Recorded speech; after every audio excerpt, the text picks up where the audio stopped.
Hello बच्चों, कैसे हैं सब? ठीक। Welcome to my channel. मैं मीनाक्षी जा आ गई फिर से आपके लिए आपका अपना केमिस्ट्री का क्लास लेके। बच्चों, आज हम लोग क्या पढ़ेंगे? आज से हम लोग एक नया चैप्टर स्टार्ट करेंगे।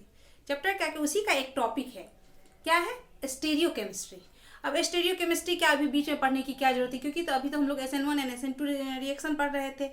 तो आपके बुक में ही है 2-3 पेज क्या है स्टीरियो केमिस्ट्री का है। ठीक है, तो उसी को पहले हम लोग अच्छे से समझ लेंगे। इसमें क्या होगा, हम लोग SN2 और SN1 रिएक्शन समझने में बहुत ही आसानी होगी और बहुत ही इम्पोर्टेंट है, इसीलिए इसको पढ़ना जरूरी है और मन भी बहुत लगेगा पढ़ने में। बहुत इंटरेस्टिंग है टॉपिक। ठीक, तो चले हम लोग स्टीरियो केमिस्ट्री पढ़ते हैं। अब स्टीरियो केमिस्ट्री है क्या? What is stereo chemistry? तो स्टीरियो केमिस्ट्री क्या है? केमिस्ट्री का वह ब्रांच जिसके अंतर्गत क्या पता चलता है, किसी भी मॉलिक्यूल में एटम्स या ग्रुप्स का अरेंजमेंट कैसा है। किसी मॉलिक्यूल के स्पेस में, उसका जो स्पेस है उसमें किसी एटम या ग्रुप से मिलके बनता है ना मॉलिक्यूल, तो उसका अरेंजमेंट कैसा है, इसका जो स्टडी क्या आता है केमिस्ट्री के इस ब्रांच को हम लोग क्या कहते हैं? स्टीरियो केमिस्ट्री कहते हैं। ठीक है, तो स्टीरियो केमिस्ट्री के अंतर्गत ही हम लोग क्या पढ़ेंगे? स्टीरियो आइसोमर या ऑप्टिकल आइसोमर को ही हम लोग स्टीरियो आइसोमर भी कहते हैं। तो अब इसकी जरूरत हमको SN1 एंड SN2 रिएक्शन में आएगी। क्यों? तो SN2 रिएक्शन में क्या दिखाता है हम लोग को? SN2 रिएक्शन क्या होता है? प्रोसीड विद द कंप्लीट क्या है? Complete stereo chemical inversion. क्या दिखाता है? स्टीरियो केमिकल इन्वर्जन दिखाता है। तो यहाँ भी स्टीरियो का आ गया। और SN1 रिएक्शन में क्या होता है? रेसिमाइजेशन दिखाता है। Proceed with racemisation. तो ये सब का टर्म पढ़ने के लिए हमको पहले स्टीरियो केमिस्ट्री का अध्ययन करना पड़ेगा। तो चले स्टार्ट करें। तो स्टीरियो केमिस्ट्री क्या है? A branch of chemistry deal with the spatial arrangement of the atom and group in a molecule. और स्टीरियो आइसोमर क्या होता है? अब स्टीरियो आइसोमर में क्या, आइसोमर वही ना जिसका फिजिकल क्या होता है, जिसका जो है मोलिकुलर फार्मूला तो सेम होता है बट स्ट्रक्चरल फार्मूला डिफर होता है। बट यहाँ स्टीरियो आइसोमर में क्या सेम है और क्या डिफर है, ये पहले हम लोग समझ लेते हैं। ठीक है, चले स्टार्ट करें। चलिए, अब स्टीरियो आइसोमर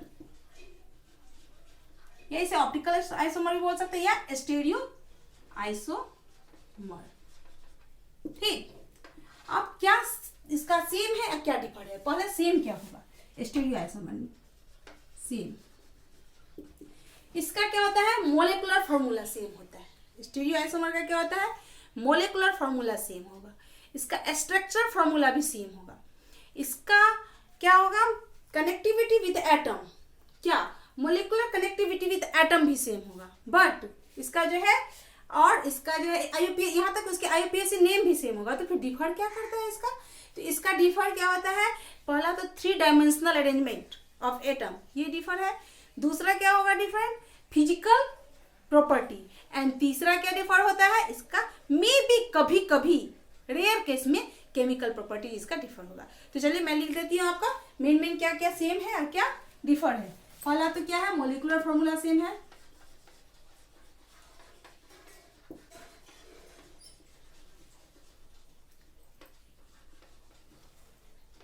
दूसरा स्ट्रक्चरल फॉर्मूला।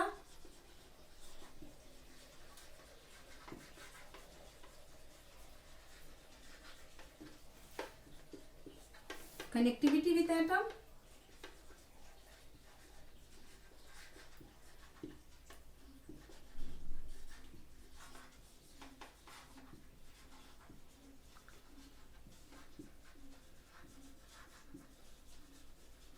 एंड चौथा, यहाँ तक इसका IUPAC नेम भी सेम होता है। सेम। तो डिफर क्या क्या करता है?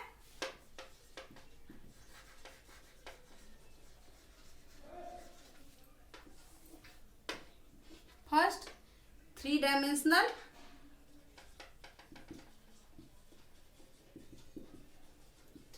अरेंजमेंट।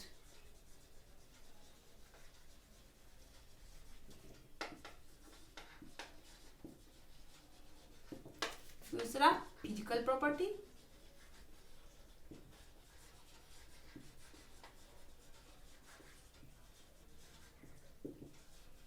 मे भी कभी कभी रेयर केस में होता है केमिकल प्रॉपर्टी।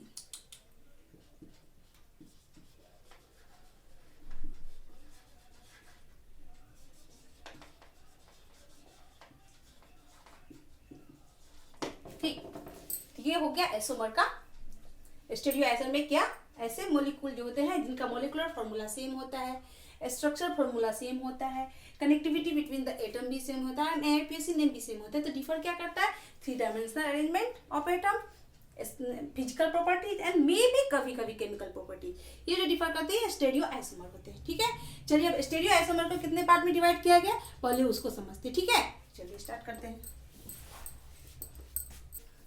अब स्टीरियो आइसोमर जो होता है इसको कितने पार्ट में डिवाइड किया गया, इसको 2 ब्रांच में डिवाइड किया गया।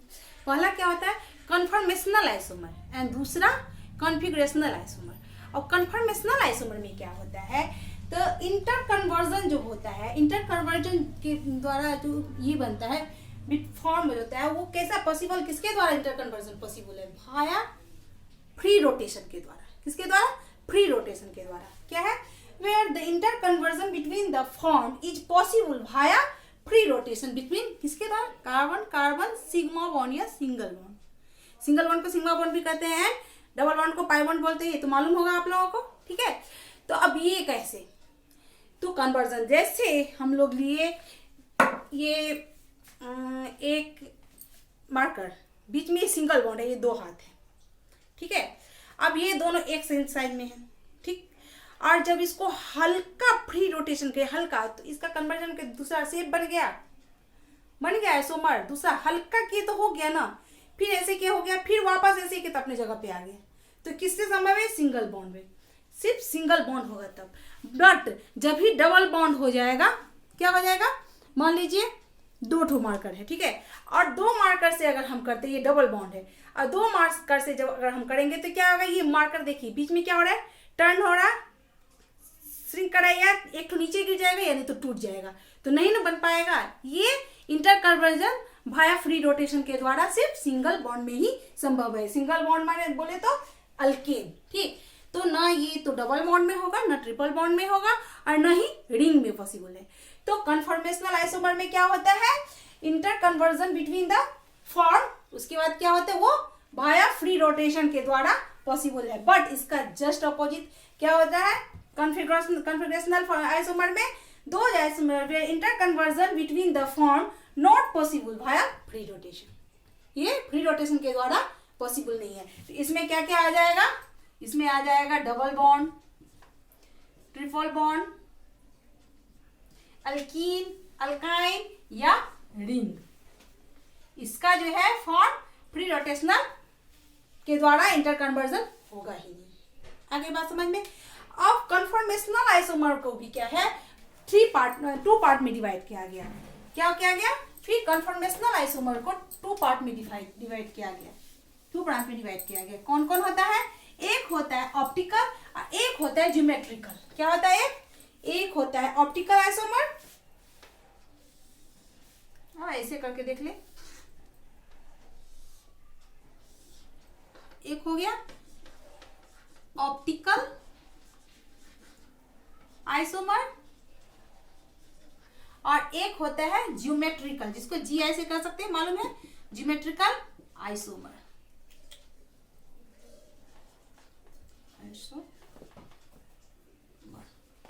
तो ज्योमेट्रिकल आइसोमर में रेस्ट्रिक्शन है फ्री रोटेशन, पहले ही बोले ट्रिपल बॉन्ड ये या कॉन्फिगरेशनल में जो है रोटेशन संभव ही नहीं थी, इसमें रेस्ट्रिक्टेड है ज्योमेट्रिकल आइसोमर में।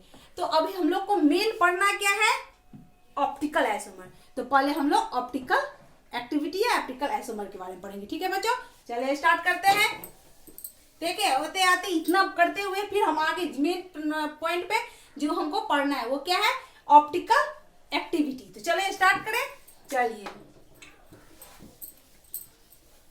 अब ऑप्टिकल एक्टिविटी क्या है, ठीक है, पहले ऑप्टिकल एक्टिविटी। तो ऑप्टिकल एक्टिविटी वो ऐसा टर्म है जो क्या करता है, interaction of chiral material with polarised light. क्या होता है, the term optical activity derived from interaction of chiral material with polarised light. Polarised light को जब कायरल मटेरियल से होकर गुजारते हैं, जब कंपाउंड को कायरल मटेरियल से होकर गुजारते हैं तो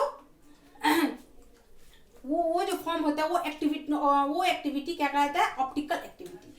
अब पहले तो ये ऑप्टिकल एक्टिविटी के टर्म में हम लोग को क्या देखने आया, क्या देखे हम लोगों ने, कायरल मटेरियल। ये कायरल मटेरियल होता क्या है, ये कायरल क्या होता है? कुछ समझ में नहीं आया समझ में नहीं ना, तो जब हम पढ़िएगा समझिएगा तब ना आएगा। तो चले हम लोग पहले देखते हैं कायरल या कायरलिटी क्या होती है।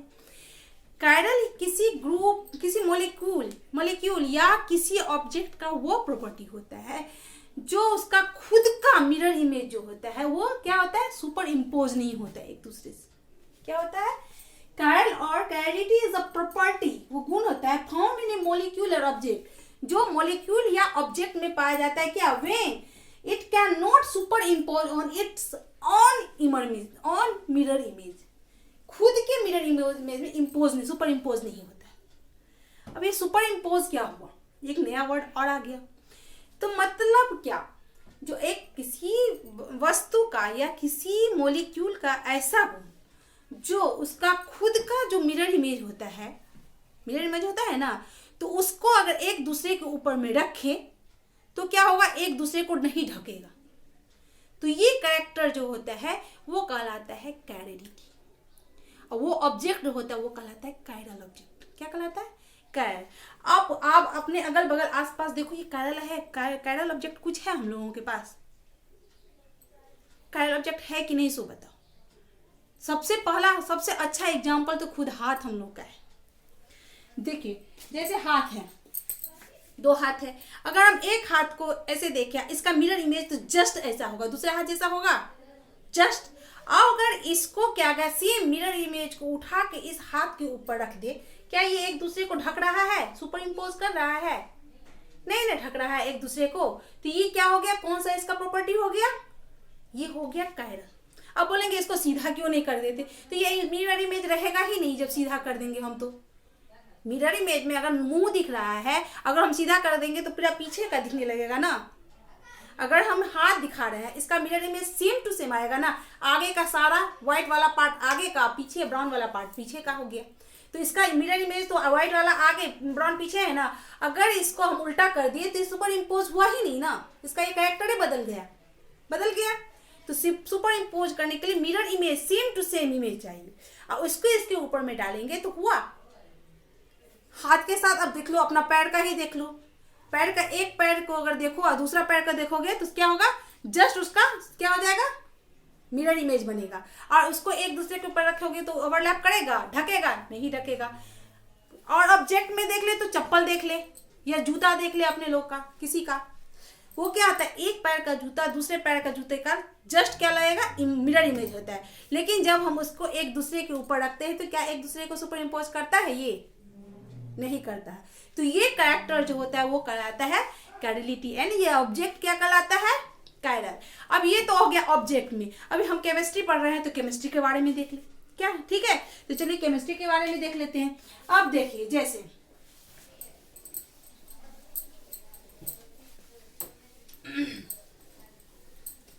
अगर हम ले लिए, देखो CH3 CH2 CH2 CH3, ठीक है, ये दिए गए। तो अब ये कायरलिटी आती क्यों है, ये कायरलिटी प्रॉपर्टी जो है ये आई क्यों, तो ये आई क्यों, तो ये आई किसके कारण, असिमेट्री की वजह से, असिमेट्री की वजह से।